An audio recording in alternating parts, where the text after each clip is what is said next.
press play and, like, see what happened. Do we really know what happened? We're both into, like, true crimes. That's gonna be our theme song. It'll be just a silent recording of me going, ooh, and it'll be flattened out of tune every time. That's good. This is Mystery Murdery Thingy.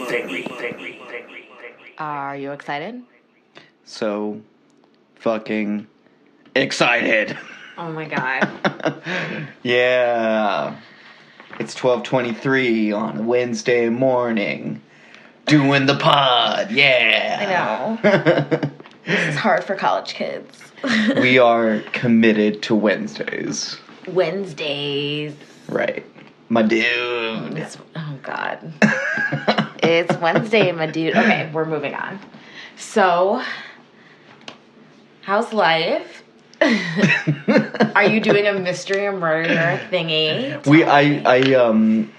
Before I answer your question, which is an excellent question, which I was completely expecting, I feel like we don't do like a long intro, and I think I like that. Oh, speaking of intro, my name's Chloe. My name's Mario. What's your name? Mario. You should say it in a normal voice so people can understand you. Some people also say Mario. I don't care. I feel like it's usually old ladies who say Mario. I don't know why. Is that like an old-timey thing? Is that like how people used to say it? Maybe they're thinking Marion.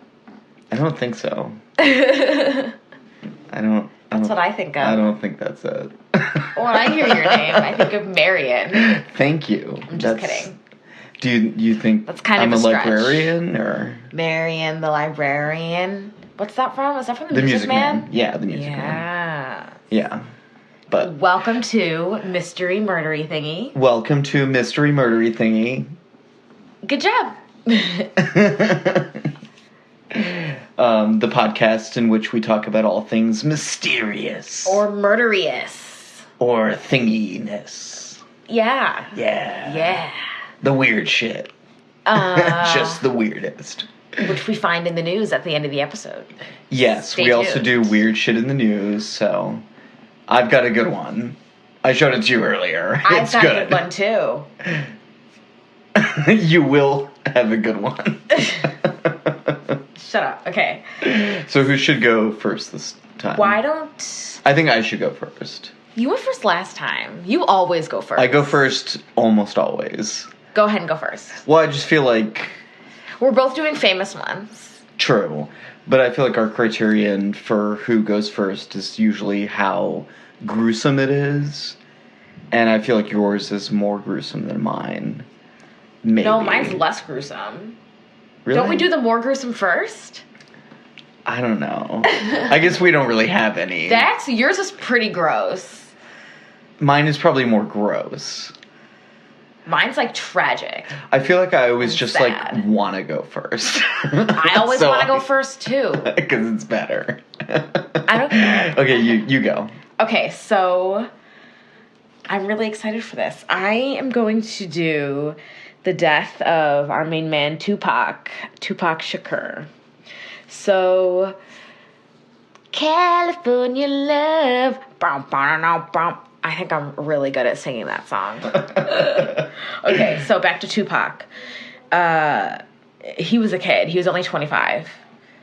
He was only 25 when he died? He was only 25. Wow. When he was murdered in a drive-by shooting. So when I first started looking at his death, I thought it was only gang-related. I didn't think that there was so much to it. Okay. And I was very wrong. There's a lot to it. There's a lot of interesting theories, and there's a lot of, obviously, insane theories. Right. But there's one specific theory, which I'll get into later, that is probably the most surprising. Not the most it's plausible, but not the most plausible out of all of them. Right. But I want it to be true. Okay. So it's not the one that you think is true, but the one that you wish were true. Well, the one that I really, really want to be true is that he's still alive. That he's still alive. That course. he's in like Cuba. Hanging out with Elvis. That's what I really want to be true. But the other one, the other more realistic one, yeah, I'll get into it. So, okay, so here's the details. On September 7th, 1996, Tupac arrived in Las Vegas to attend the Bruce Seldon versus Mike Tyson boxing match at the MGM Grand. They were buds, Tupac and Mike Tyson. Right. I've listened to the 30 for 30, or watched, rather, the 30 for 30 about that. Of Mike Tyson? Well, there's actually a 30 for 30, like, specifically about that night. Whoa! Like, it doesn't really get into, like, the investigation or anything, like, else. But it just really, like, details what happened, like, in the fight that night, like, the surrounding circumstances, and then the shooting itself. Cool. Anywho. So Tupac was invited by Suge Knight, who is the co-founder of West Coast Death Row Records. And that's the label that Tupac was signed to. So on that night, September 7th, 1996, they spotted Orlando Anderson, who's a member of the Los Angeles Southside gang, the Crips. And according to Wikipedia, Orlando and some other members of the gang robbed a member of Death Row's entourage in a Foot Locker store. So someone told Tupac this, and Tupac goes over and punches him in the face. So a fight broke out between Orlando and Tupac. It happened in the lobby, in the MGM Grand lobby. There's footage. Oh, wow. There's footage. So was this actually, like, during the fight? Or was it I think before? It was before. Okay. Yeah. It's like earlier that day. Yeah. Okay. So this rivalry has been going on for years. It's the Bloods and the Crips. So Suge Knight and Death Row Records, they are associated with the Bloods, which is the Crips' rival gang. So after hotel security broke up the fight, they returned to their cars and made their way to the club. Oh, so this was after the fight, I believe. Yeah, so after hotel security broke up the fight, they returned to their cars and made their way to the after party at a club called Club 662 that Suge Knight had, like, rented out for the night. So at 11:10 p.m., this is on their way to the club. While they were stopped at a red light at the intersection of Flamingo Road and Koval Lane in front of the Maxim Hotel, a vehicle occupied by two women pulled up on their left side. Shakur, who was standing up through the sunroof, exchanged words with the two women and invited them to go to the club. At 11:15 p.m., about 5 minutes later, a white four-door late-model Cadillac with an unknown number of occupants pulled up to the sedan's right side, rolled down the window, and rapidly fired gunshots at Shakur. He was hit 4 times, twice in the chest, once in the arm, and once in the thigh. And one of the bullets went into his right lung. Knight was hit in the head by bullet fragments because he was in the car too. So, according to Tayana Lee McKeelar and Frank Johnson's 2010 bio, Tupac Shakur, they pulled Shakur out of the car and laid him on the ground. "Frank, I can't breathe," said the rapper, who had been shot 4 times. I can't breathe, and that was it. 18 years later, in 2014, Chris Carroll, who is a now retired Las Vegas PD cop, he comes forward and he talks more about that night. He was the first on the scene, and he has a little bit of a different story. And so, according to him, when he had a whole entourage with him that night. So there were about Tupac did. Yeah, he had a whole entourage with him that night. Mm-hmm. I think it was about 10 people in all. So when all of the doors opened right after they pulled over, he's the first to see, and he says, "Who shot you?" Tupac took a breath before responding. He said, "Fuck you," and then he died. Wow. Yes. Or, well, not that he died. Here's the quote. Because technically, he dies 6 days later in the hospital. He's in a medically induced coma, yes. I assume, yeah. He was taken to the University Medical Center, put into a medically induced coma, but he never regained consciousness, and after 6 days on life support, he died. September 13th, 1996. The retired police officer, Chris Carroll, says, this is quote, "And he went from struggling to speak, being non-cooperative, to an I'm at peace type of thing, just like that," end quote. That's what he said about that part. So I'll talk about my sources more at the end, but some of them talk about how the police didn't get a whole lot of cooperation from the entourage, from their whole gang. But it also seems like they didn't do much themselves either, the police force, when it comes to investigation. So no one was arrested or put on trial for the murder. A man named Yaki Gaddafi, who was a member of his entourage that night, he was there during the shooting, said that he could identify the shooter, but the police never followed up with him. Unfortunately, 2 months later, he was murdered. So Gaddafi was yes. So there was no interview at all. Sure. Idi Amin, a collaborator with Tupac, and also one of his bodyguards, Frank Alexander, they were also 2 other witnesses who were there and who said that they claimed that they have knowledge of the appearances of the men who were in that car. However, they claimed that they were never asked by Las Vegas police to view photos of possible suspects, even though they were there and stuff.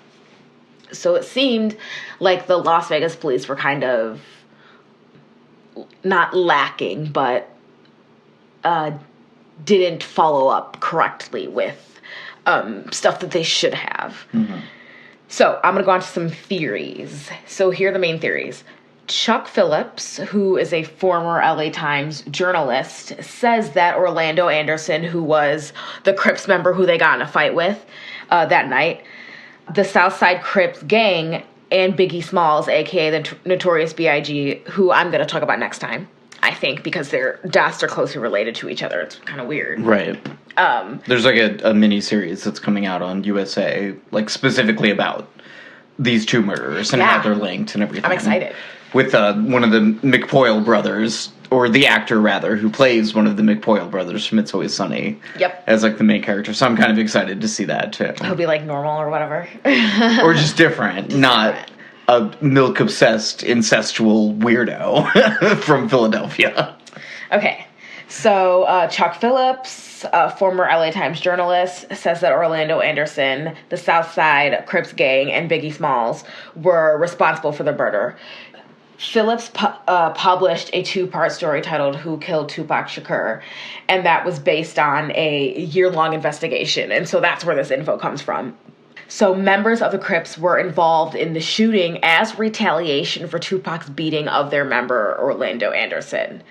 He says that Orlando Anderson was the one who pulled the trigger and that Biggie Smalls paid $1 million and supplied the guns for this to happen. Now, what I don't understand... Sorry. So they said that Orlando was the trigger man? Yeah. Which, okay, so that would definitely make sense. Yeah. But what I don't understand is that how was all of this planned if this beating happened not long, like the night he was killed? So who said that it was planned? This LA Times journalist, Chuck Phillips. Oh, okay. So according to like theory. Numerous people whom he spoke to, yes, you know, who were kind of based on the year-long investigation. Well, I guess I'm just wondering exactly what he means by planning. You know, was it planning in the sense that maybe they obviously had beef with Shakur beforehand, mm-hmm. right? Simply because, you know, he's aligned with their rival gang.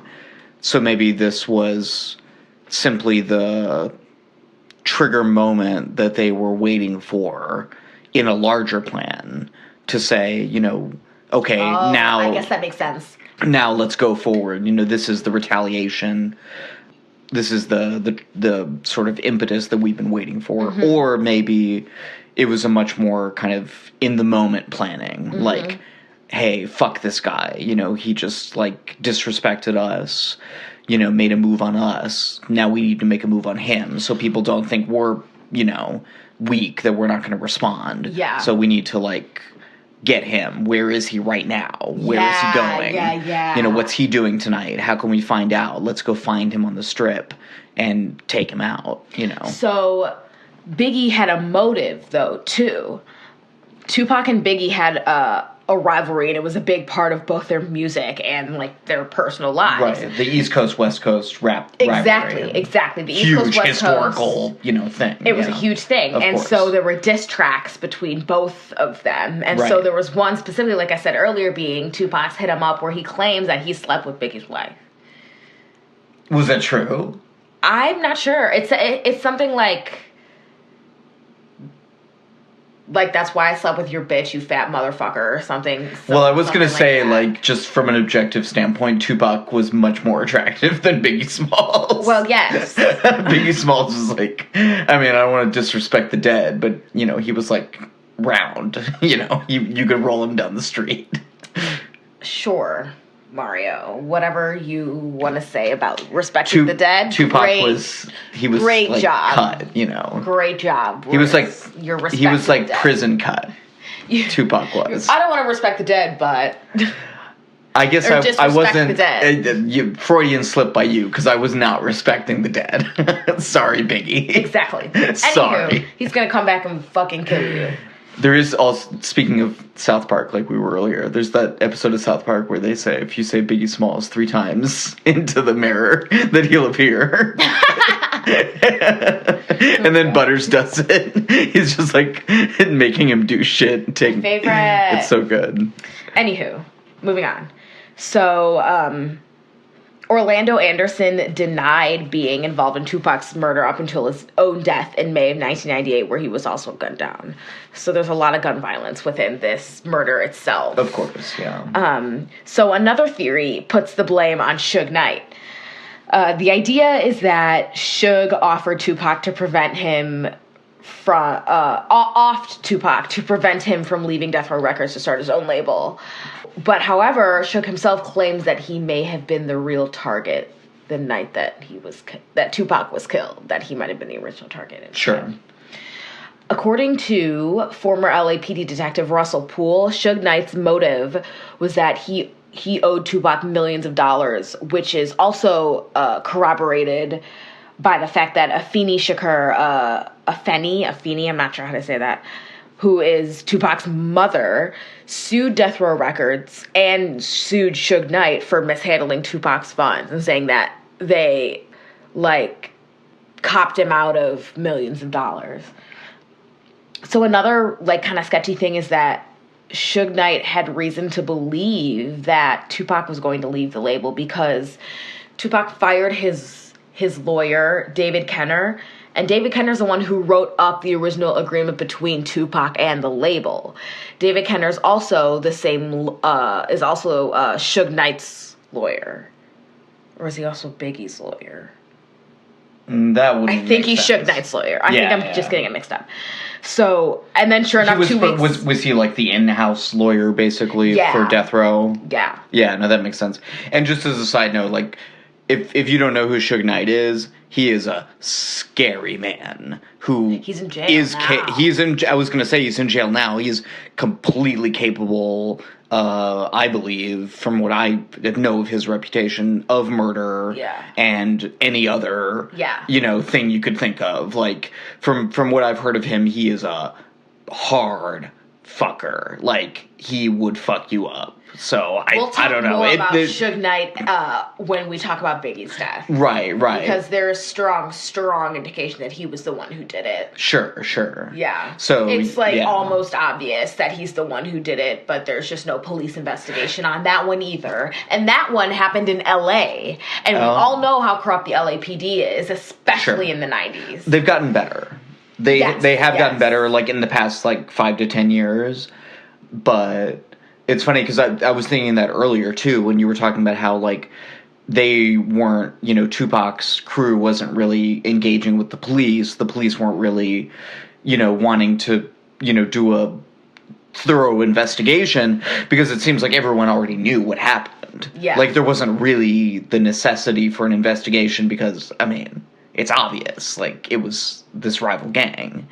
But there's still anyway. all of these connections and all of these people who say this and that, and there's more. So, so he fired his lawyer, and then sure enough, 2 weeks later, Suge Knight invited Tupac to the boxing match in Vegas. Right. According to witnesses, Suge Knight took a mysterious phone call after the fight in the lobby while everybody was fleeing the scene. And he also insisted that Tupac ride in his car that night. So another theory. Okay, here's a theory that I was talking about earlier that I want to believe because I think it's the most interesting and I think it's pretty fucked up. So, Sean Combs, P. Diddy, right. Puff Daddy. He's back to being Sean Combs now, right? I don't know, and I don't care. I'm fairly sure that he's, like, made it full circle. Like, he's back to insisting that people now, again, call him Sean Combs. But anyway. Hey, Prince did it too, okay? He's not the only one. I always called him P. Diddy. Sure, so. Sure. Another theory is that P. Diddy orchestrated the murder. He is the CEO of their rival record label, East Coast record label, Bad Boy Records. So this theory comes from former LAPD detective Greg Kading, who says that he got a confession on tape from a Crips gang member named Keith Davis. Now, Davis claims that P. Diddy paid him $1 million to carry out the murder of Suge Knight and Tupac. Furthermore, Orlando Anderson is Davis's nephew. Oh. So Davis claims that Orlando's the one who pulled the trigger, and he also says that the motive for this was that P. Diddy was scared that Suge Knight would strike first, and that they wanted to go for Suge Knight, and that Tupac was only in the mix because of that song, Hit 'Em Up, which had to do with Biggie. So they're basically saying he was killed as a retaliation for that song. For the song, yeah. For the diss track. Yes. Furthermore... Which I say like an old white guy, obviously. The diss track... Diss track. That's a rapper term. Okay. Yes. So, furthermore... Just to clarify. We can, like, believe this dude, Keith Davis, because he was looking at 25 years to life if he didn't talk. Yeah. So, because first I was like, why should we, like, believe this, like, random Well, isn't that a reason not to believe him? Because he, like, had an incentive to talk to reduce his sentence? Well, that's why you want to talk. Yeah, I guess that's true. I mean, because... You're going to get 25 years to life if you sit here and be quiet. Right, but if you tell the police... You'll get a reduced sentence. But you're telling them what they want to hear, too. But I assume they would also have, like... That's true. But I also assume they would have some sort of corroboration for it. You know, otherwise they're not going to go along. I would hope so. I would think so. But I feel like it maybe could cut either way. So a more unrelated theory... Okay. Has to do with the Jewish Defense League, a pro-Israel extremist group that actually the FBI has identified as a terrorist group. Oh. That they're the ones who killed Tupac, because apparently the FBI has files of them that contain death threats. Anyway, the last theory is that, like I said, the one everybody wants to believe, that he faked his death. Of course. And that he's still alive and well today, and there's a lot of people that think that he's living in Cuba or something. So he would be, what, around 40? 1996. That's about 22 years ago. So, okay, so he'd be 47. So still pretty 46, 47, young. Yeah. Yeah. But, I mean, just to be clear, there is absolutely no evidence for that, right? There's been sightings. Was there an autopsy report? Yeah. Was his because body... they know where the bullets went and stuff. Was his body displayed at the funeral? Oh, I'm not sure. Because, I mean, that would seem to be dispositive, right? I mean, although I guess you could always say, well, maybe it was a double body. Maybe it was just somebody who looked like him, you know, or whatever. I mean, when you get into conspiracy theory land, you know, you could say whatever you want, right? But it, you know, it seems to me I guess you could, like, disinter his body and do a DNA test or something. But obviously no one's going to do that at this point. But you're right, it is definitely the theory that people would rather be the case, right? That he's just, like, stole. But why Cuba in particular? Is that just a convenient location? Maybe it had to do with the travel ban at the time. That it would be just a place that, like, people wouldn't go, yeah. Yeah. And that's still, close to the United States. It's only, 90 miles off the coast of Florida or something. Yeah. Anywho, my sources were Wikipedia, BuzzFeed Unsolved, and Natalie Finn's article on E! News, which is funny because it was like a full article on his death that was written 3 days ago. Really? Yeah, I was like, oh, that's kind of timely. Oh, it's probably because of that series. That miniseries that's coming out on USA Today, which I believe is called Unsolved, right? Yes. Anything else? Any other reckless speculation or theories of the case? I don't know. I think it'd be cool if it was Sean Combs. Because he's so that's so random. I saw his name and I was like, oh my God. And then he's part of the East Coast record label. And then there's this guy claiming that he gave him $1 million to do it. And I was like, what? Yeah. I don't know. I guess people claim shit like that all the time. It's a little hard to know. But it would be pretty crazy. I mean, he's still, a huge mogul and everything else. So it would be pretty crazy if he were somehow involved. So which famous case are you doing? Okay. So I'm going to do the case of the mysterious death of Elisa Lam. Ooh. Yeah, which is also, pretty famous. Ooh, if y'all don't know it, for listen reasons. up. Yeah. It's crazy. There's a video that we'll get into that you will need to go and watch. Okay, so Elisa Lam, also known as Lam Ho Yi, was a student at the University of British Columbia in Vancouver, and she was 21 when she died. Her parents had emigrated from Hong Kong to Vancouver, British Columbia, which we talked about was that last time with the Salish Sea. Mm-hmm, British Columbia? Yeah, it's that same area. So Elisa Lam was a student, but... So it is Elisa, not Eliza. It's definitely Elisa. Okay, I always thought it was Eliza. Elisa Lam. Yeah, well, as part of this, I listened back to the MFM episode that includes this, and I think you might be getting that from them, because Georgia kept saying Eliza. Oh. But it's actually Elisa. So Elisa Lam, like I said, she was a student, but she wasn't actually enrolled at this point, and this happened in 2013, because she had been having some difficulties dealing with her mental health issues. So she was kind of taking a little bit of a break from school at this point. So she traveled alone to California, kind of, just taking a trip to clear her head, I guess, and, just kind of have some fun and try to take her mind away from the difficulties that she'd been having. That's kind of my assumption.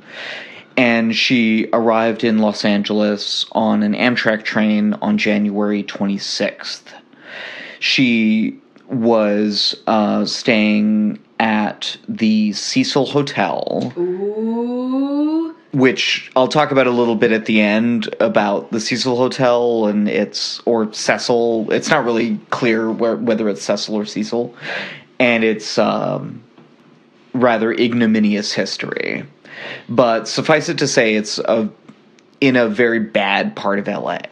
So it's basically in Skid Row, which is, cartoonishly poor and destitute, and also the scene of many grisly murders, including by Richard Ramirez and Jack Unterweger, who we'll talk about at the end in connection with the Cecil Hotel's history. But Elisa Lam wasn't probably really aware of that, because at the time that this happened, the Cecil Hotel was under new management. They are now called the Stay on Main, and they've really tried to get away from that history, including by doing a lot of renovations and basically trying to turn themselves into a trendy hostel. specifically, like, for traveling students, like Elisa Lam. So presumably Elisa would have looked up, trendy, cheap hostels in LA, and the stay on Main would have come up. So when she got there, she was staying in the hostel part of it with some roommates, but her roommates had told a hotel manager, whose name was Amy Price, that Elisa was exhibiting some weird behavior, some odd behavior in the day or so before her disappearance. But it's not totally clear, like, exactly what she was doing. She was diagnosed with bipolar disorder, so presumably she was going through some sort of manic episode. That's what we can kind of assume. And people think that may have been part of what precipitated her death. But she also was very diligent in contacting her parents, like, every single day when she was on this solo travel. So that's how we kind of know that January 31st was the day that she went missing. Because she didn't call her parents. She did not contact her parents on that day. That's also the last day that she was seen alive. Per anyone that they could find. Yeah. Specifically, a local bookstore owner named Katie Orphan, who had spoken with Lam on January 31st while Lam was buying some gifts for her family. And in that conversation, Lam, talked about how she was going to be going home, that she was going to be going on to San Jose, like, the next day or whatever, that she didn't want to get any books that were too heavy because she didn't want to have to deal with that on her travels. So it seems like Lam's state of mind was not depressed or suicidal. Clear. It seemed pretty clear. Yeah. And, like, at least, in this conversation that she had with Miss Orphan, that she was kind of looking ahead to the rest of her travels. It didn't seem like there was anything particularly, like, weird or odd about her behavior to Katie Orphan. So, anyway, for whatever that's worth. Lam was reported missing at that point. Her parents called the police, and they actually flew down to Los Angeles to try to help find her. And she was, missing for several days. The police actually searched the hotel, including the roof. And we'll get into that in a minute here, but she was eventually found on the roof. But they didn't search every room in the hotel, because at that point, and really afterwards too, they didn't really have a probable cause that a crime had been committed. Yeah. So they said, they looked throughout the hotel, they brought in dogs that, had her scent, but they didn't do an exhaustive search of the hotel. So, that kind of, I think, from the outset, limited their ability to really know what happened. Because they just didn't do as thorough kind of as a search as they could have, possibly. So, several days go by, a couple of weeks go by, 3 weeks go by. The guests are complaining about the water pressure, about the water in the hotel changing color, becoming, like, green and black. Ew, ew. And that the taste was really bad. Ooh.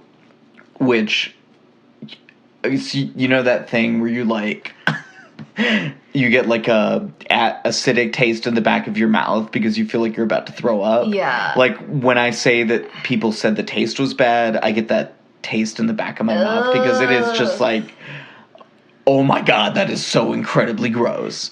That people literally drank the water in which Elisa Lam's body had been decomposing. So she was found eventually by a maintenance worker named Santiago Lopez on February 19th, 2013. So she goes missing on January 31st. She's found on February 19th. In the water tank. In a water tank on the roof of the Cecil Hotel, you exactly. Never mentioned that. I just think that's funny. I was getting to that. This is when I got to that. Sorry. I'm telling the story. Let me do it in my own time. So her body was found by, like I said, a maintenance worker, Santiago Lopez, on February 19th in a water tank on the roof. When they went up to the roof to search, after he found it, the hatch to the water tank was apparently open. And her body was naked and face up. Her clothes and her room key were floating next to her in the tank. Oh, God. But her phone was never recovered. It wasn't in the tank. It wasn't in her room. They really have no idea where it ended up being. They presume that it was stolen around that same time. But that's like one of those kind of weird little details in this story that kind of make you wonder, what exactly was going on. So eventually she was ruled to have died by accidental drowning by the coroner's office. But it seems like the coroner's office was not totally convinced that it was accidental, because on the death record itself, you can see that if initially it was marked accidental, but later on that was actually scratched out and initialed, and then it was marked unknown after that. Whoa. So it seems like the coroner or whoever was investigating this wasn't entirely sure. But there was no evidence of trauma. So, in other words, there was no bruising or ligature marks that were obvious or anything like that. Excuse me. There was a rape kit done, but apparently it was never processed. So we don't really know if there was sexual trauma or not. I hear that happens a lot. Yes, a huge percentage. The majority of rape kits, I believe, at least in some municipalities, are not tested. Primarily for financial reasons. Financial reasons? Yeah. Oh my God. Which, is pretty dastardly, But, yeah, that's kind of its own thing. But, so we don't really know, if she may have been sexually assaulted or not. The investigation was also hindered, obviously, by the fact that her body had been decomposing in water for several weeks. So the ability to really know what happened to her, I feel, was pretty irreparably damaged just by which, if there were foul play involved, may have been the whole point, right? Yes. Putting a body in water is a pretty good way of destroying evidence. So, to get back and unpack a little bit this weird security camera footage, this is basically the reason why this case became so famous at the time. Uh-huh. When she had been missing, I believe, for about a week, the police released security camera footage of the last time that Elisa Lam is seen alive. Not by a person, but by the security camera in an elevator on the 14th floor of what's now known as the Stay on Main. And it is bizarre and disturbing. It also may have been altered, presumably by the police, which is also a weird thing. Specifically sped up, and about a minute of it has been cut out, it seems. What could be in there? Another person?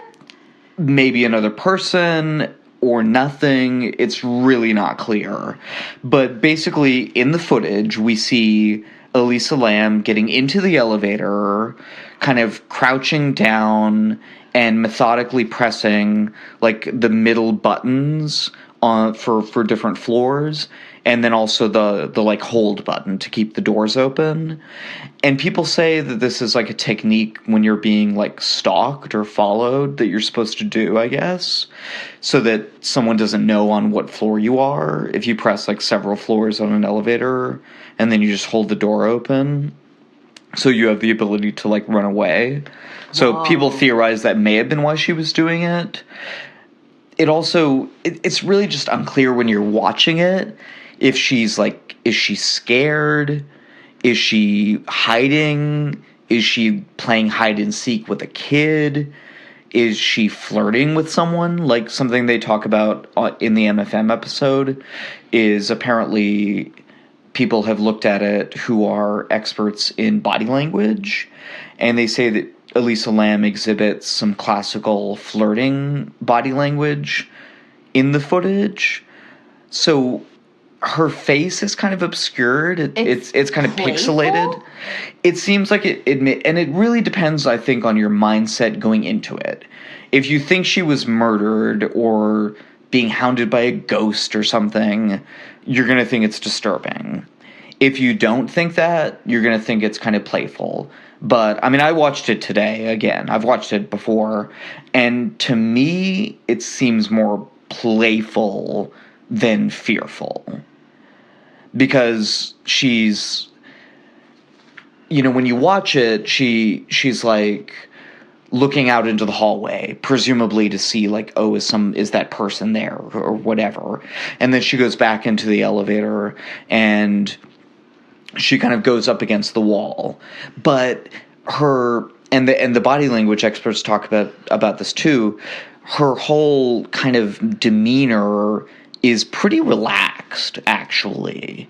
Like, she doesn't look super tense or, you know, like, agitated. I mean, she just looks like she's not really that concerned about what's going on when she's kind of moving in and out of the elevator through the first couple of minutes of this video. So, to me, it's not a real clear indication of foul play, as some people, I think, would like to use that video to kind of prove that theory. So it's just kind of unclear. And at one point, she does leave the elevator and makes a series of kind of bizarre gestures with her hands. And this is really by far the most kind of bizarre and disturbing part of the video. And it's sort of like she's making these kind of like circles and kind of just weird gestures with her hands. And it's just really not clear why she's doing this or what exactly is going on. But it looks like she's doing it kind of directed to that same person or whatever in the hallway. Eventually, Elisa Lam disappears from the frame and doesn't reappear for the last minute and a half of the video. The elevator door does close and then open again a couple of more times, but no one else appears in the frame.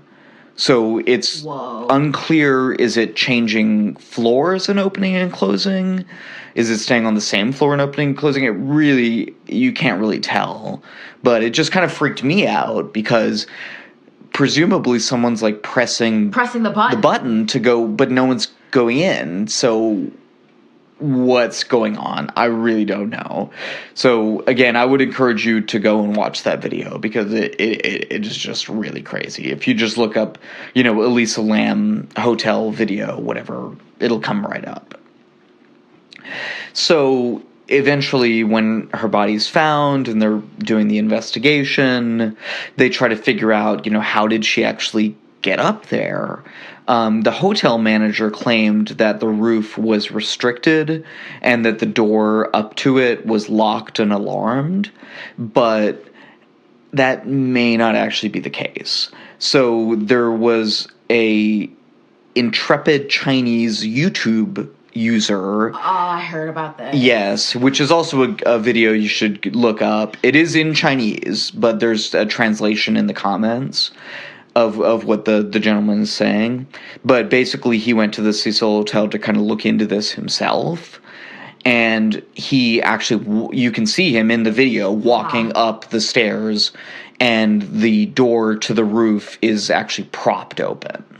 That's so weird. Not only is it not locked and alarmed, it's literally just open.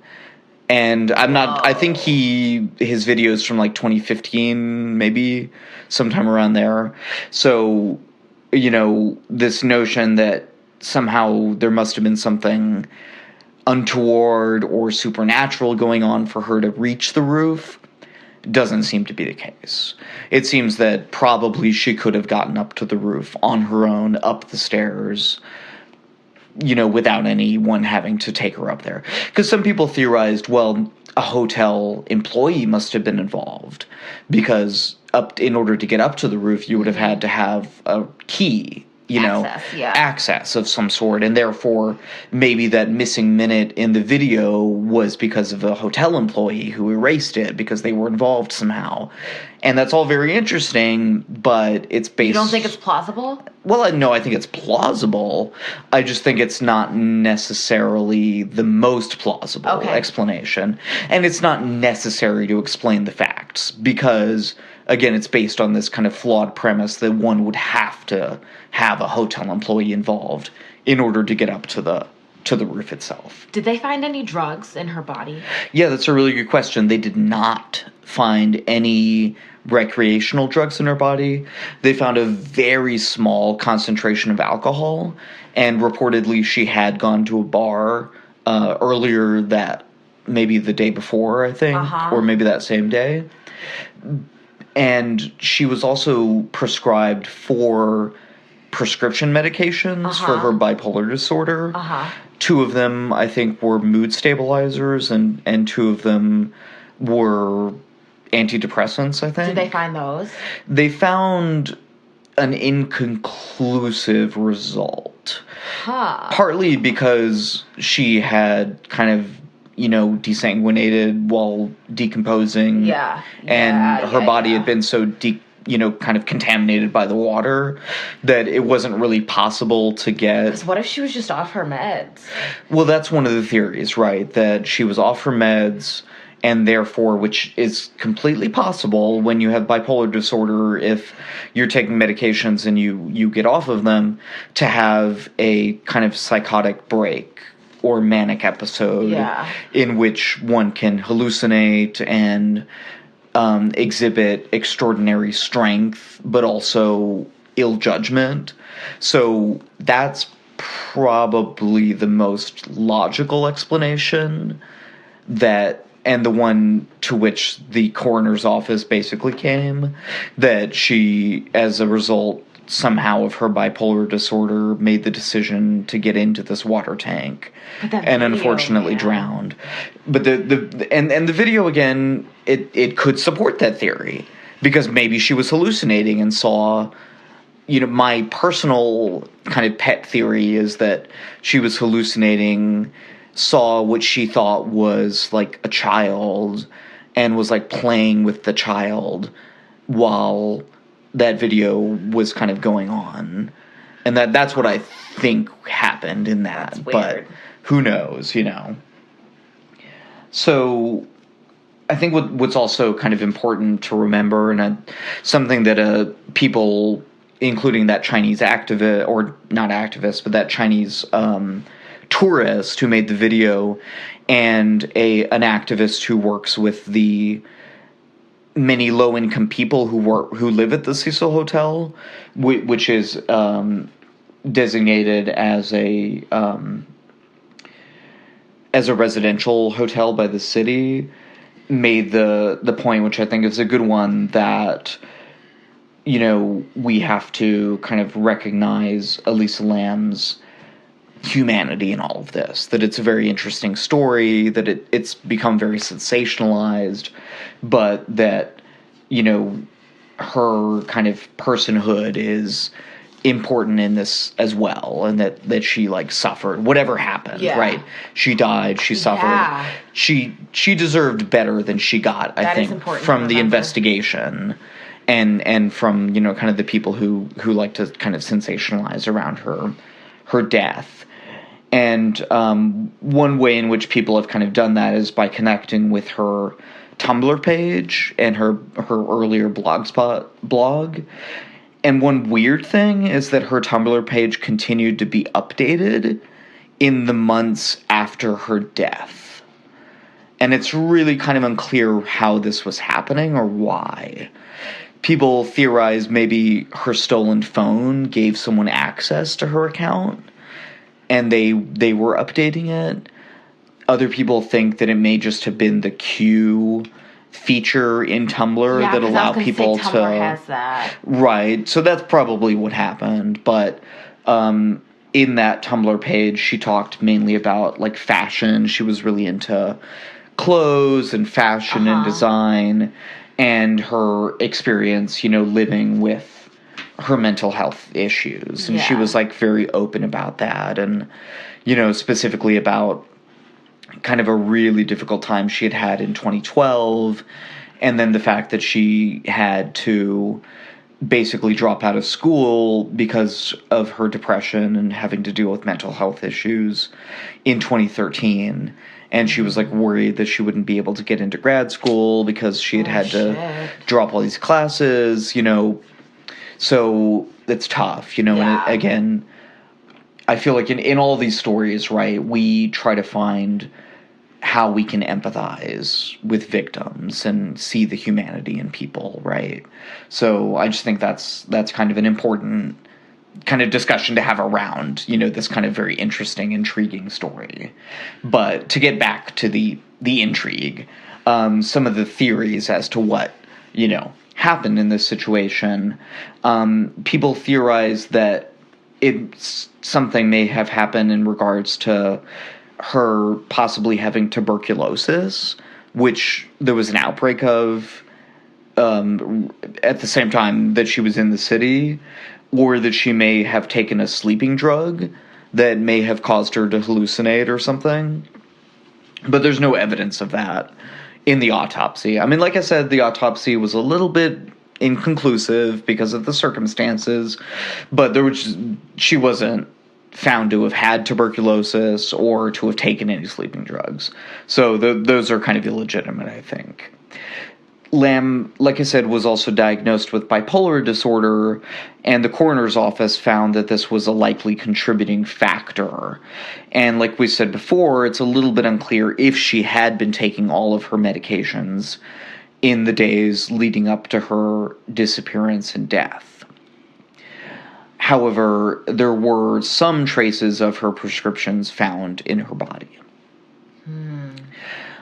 Her family stated that, while she had been dealing with mental health issues, that she had had no previous suicidal ideation or suicide attempts, according to them.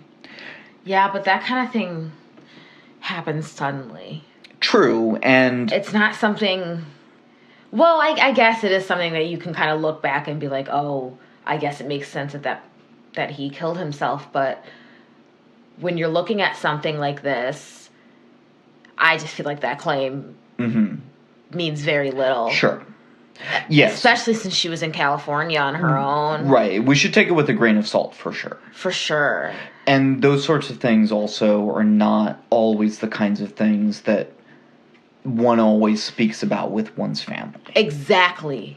Or even closest friends or partner. Yeah. You know, like, they can be incredibly personal, difficult things to deal with. And, you know, just as a side note, you know, the suicide prevention hotline is 1-800-273-8255. That's 1-800-273-8255. If you or anyone else that you know is dealing with issues, needs help, you know, call them, find help.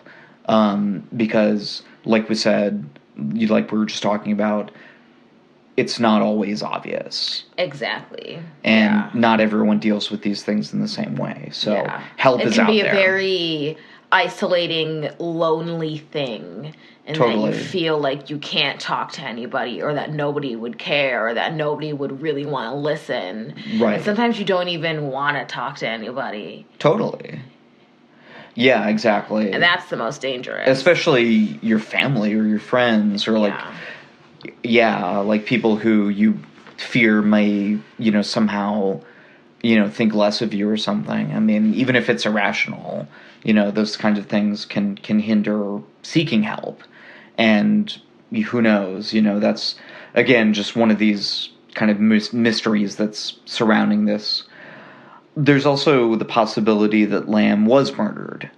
That there was foul play involved.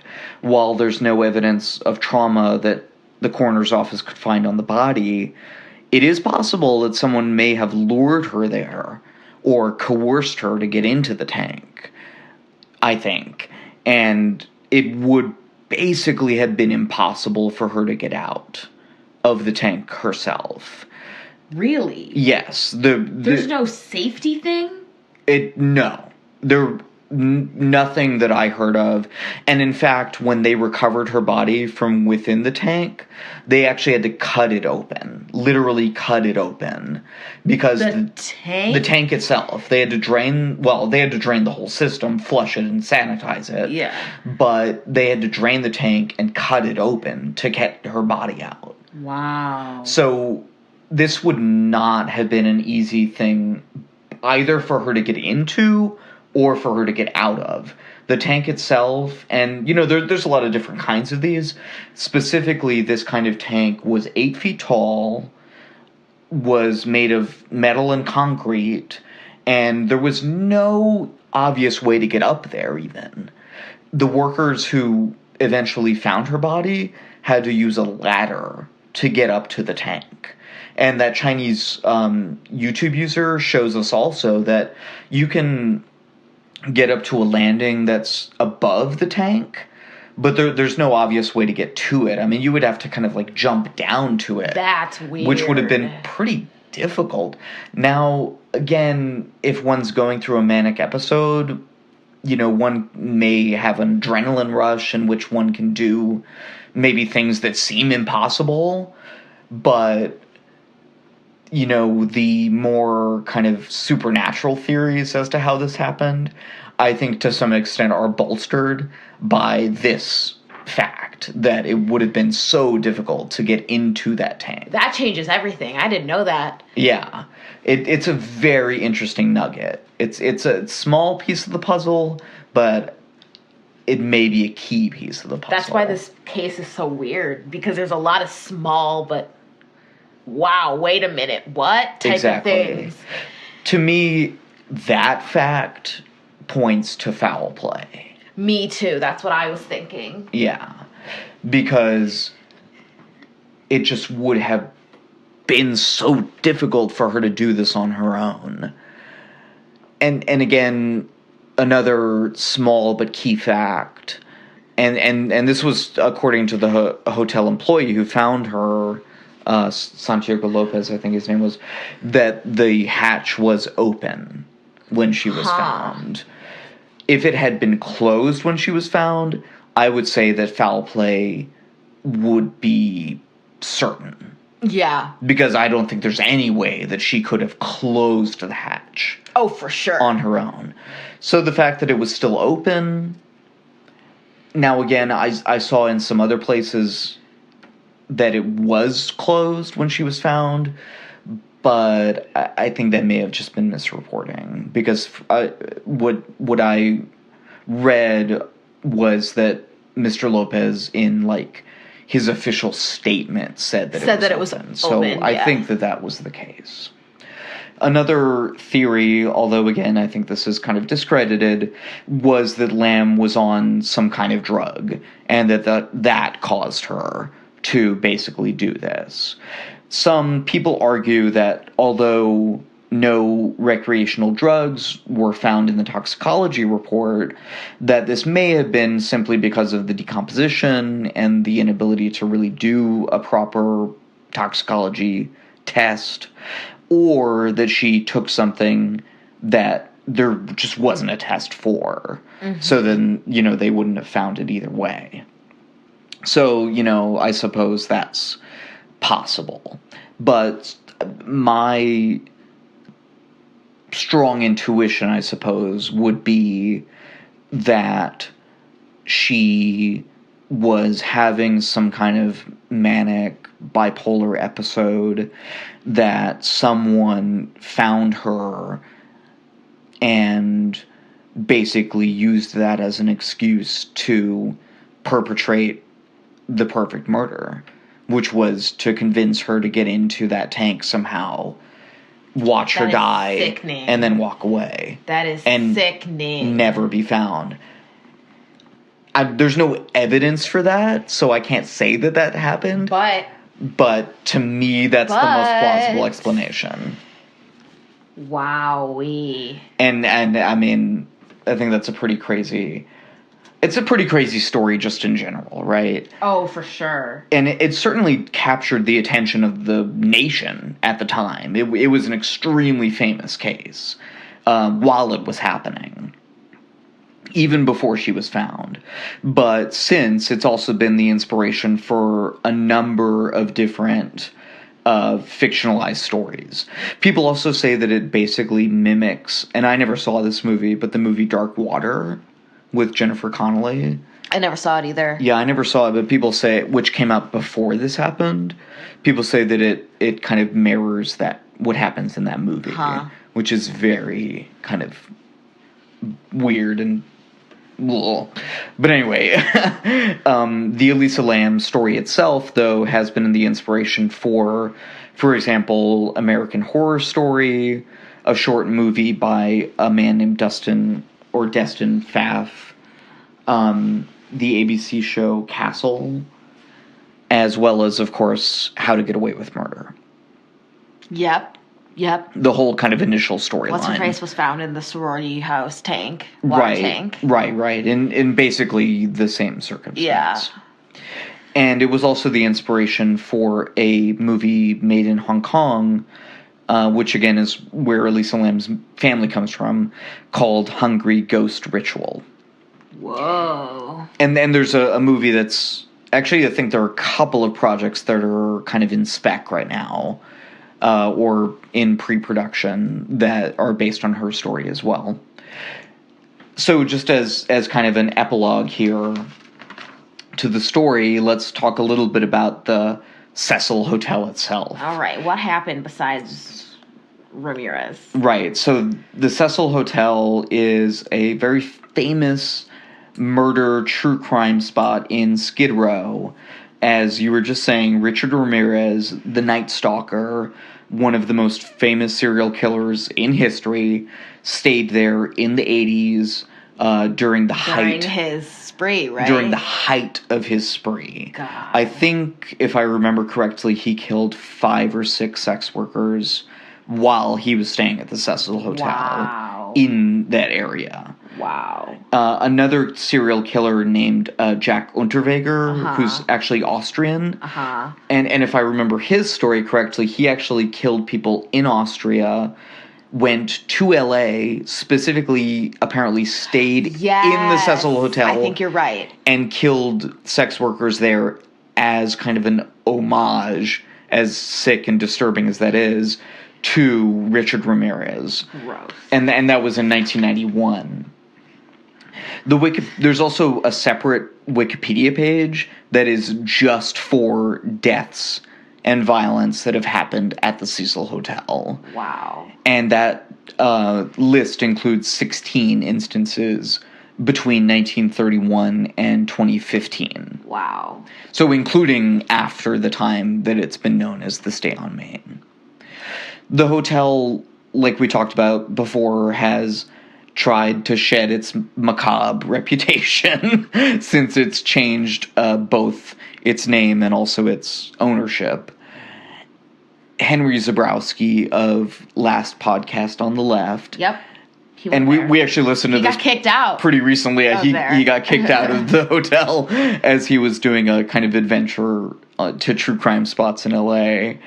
But he described it as being sort of like run down and then having a coat of paint put over it. Yeah. But it's still being like very weird and kind of having a very murdery vibe still, for sure. So, yeah, that's Elisa Lam and the very mysterious circumstances of her death. Yeah, I didn't know the details of that one. Yeah, like I said, there's a lot of details, and just that video is kind of a whole story, mystery unto itself. So, let's move on. Okay. To weird shit in the news. So, I'm going to talk about mine. It's pretty quick. So, this is from NBC News. And, so there was a Maine dairy company. And because of their, like, contract and, like, overpaying workers and the wording of it, because there wasn't an Oxford comma, it basically cost them $5 million. So here's how that works. So the suit was brought against the Oakhurst Dairy by the company's drivers, and this was back in 2014. They sought $10 million in dispute over overtime payment. So basically, in the law, so the Oakhurst Dairy Company has an overtime law. No, sorry. The state of Maine has an overtime law. The state of Maine and this law says it doesn't apply to, quote, the canning, processing, preserving, freezing, drying, marketing, storing, packing for shipment or distribution of agricultural produce, blah, blah, blah, blah. So basically, the paying of overtime law doesn't apply to these certain things. So the disagreement stemmed from the lack of a comma from the word shipment. So basically, it would say canning, processing, packing for the shipment, comma, or distribution of, but it says packing for shipment or distribution of. So it kind of changes the meaning there, right? So the judge reasoned that the law's punctuation made it unclear if packing for shipping or distribution is one activity or if packing for shipping is separate from distribution. So the 5 drivers who led the lawsuit will receive $50,000 each from the settlement fund. Just for that little comma. That little... Somebody looked at that and noticed it, was like, wait a minute. What you got for me, friend? So, let me bring mine up here. Okay, so mine's from People magazine, and the title is Woman Born with Unique Birthmark Learns She's Her Own Twin. We fused together in the womb. And it's a story by Char Adams. Okay, so the story is about a woman named Taylor Mule who learned that she had a twin in the womb and that what she thought was a weird, and had been told by doctors, was a weird birthmark, which was basically like the whole like side of her stomach is red, was actually her unborn twin who had been absorbed into her body. Didn't Meg from Family Guy also do that? Yes, there was a joke like that. So this is apparently a disorder called chimerism, in which a person has 2 sets of DNA. So what? Literally, her body, Mule's body, has DNA that was her fraternal twin. That's weird. So her body's basically, like, has 2 immune systems and, like, 2 circulatory systems, and it's constantly fighting against itself. Is she, like, okay? Not really. Oh my like, God. I mean, she hasn't died from it, but she has, like, a lot of health. It's basically, like, an autoimmune disease. Because her body's, like, her immune system is, like, fighting against what it perceives as foreign DNA, which is this twin that was absorbed into her body before birth. Oh, that's so weird. Yeah, it's created a lot of health issues for her, and that's been a struggle. But what she says is that, you know, she found out of this about 7 years ago, but she was, like, really, I mean, obviously, like, weirded out by it and, like, uncomfortable with other people knowing. Yeah. Because she felt like, I guess she would be, like, stigmatized, which is, like, so sad. But in the past, like, year, she's kind of, like, come out, you know, with the story. And because I guess she's, like, a singer as well. So she felt like it would have, like, hurt her career, basically. Yeah. But now I guess she feels, like, comfortable to talk about it. And she says that, you know, now that she's, like, told her story and everything, that she feels a lot better about it. And has kind of, like, come to terms to some extent. That's good. With what happened. But, you know, she said, like, it's really sad because she actually felt like she always wanted a twin. Oh. And, like, she said that she would dress up like her friends and, like, pretend that she was, like, twins. So I don't know, it's so weird because, like, apparently she had this, like, kind of, I don't know, subliminal sense that she should have been a twin. Yeah. Which is just so, like, strange to me. But it's true. But she said that her mom was also, like, pretty sad because, like, she could have had 2 kids, but she only had the 1 kid. So kind of a sad story, but, you know, also kind of redeeming. But very interesting, yeah. So, and I'd never heard of that as, like, a real thing. It's like a real thing, yeah. Yeah, chimerism. So, very weird. Very, very weird. So, yeah, that's our story.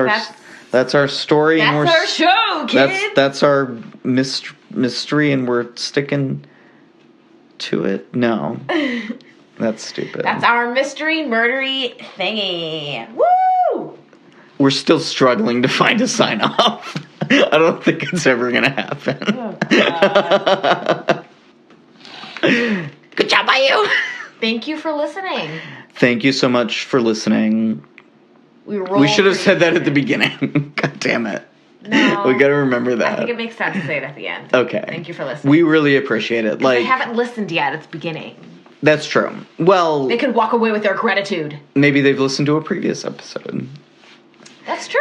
But we really do appreciate it. I mean, we had been talking about doing this literally for over a year. Yeah.